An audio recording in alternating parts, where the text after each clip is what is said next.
Ria was an ordinary student from a small town. She came from a middle-class family where education was valued, but resources were limited.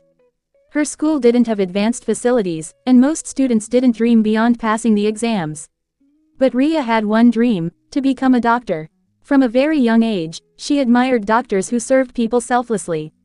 But as she entered higher classes, the pressure of competition, financial struggles, and self-doubt began to cloud her dream.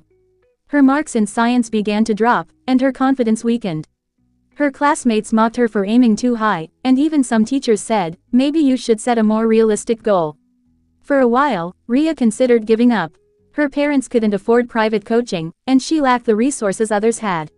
One evening, after scoring poorly on a test, she came home and broke down. That night, her father sat beside her and said, "Dreams are never too big, only efforts are sometimes too small." That sentence changed everything. From the next morning, Ria began her real journey. She borrowed books from seniors, studied online from free lectures, and created her own notes. She made a timetable and stuck to it strictly, waking up at 4 a.m. daily. She eliminated all distractions: no social media, no parties. She even taught a few junior students to earn some extra money to buy books.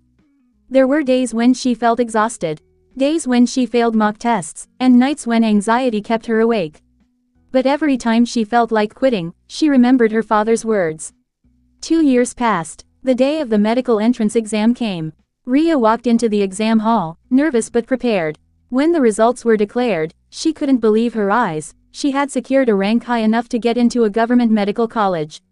That night, when she held her admission letter in her hands, she had tears in her eyes. Not because the journey was hard, but because she had made it through despite every obstacle.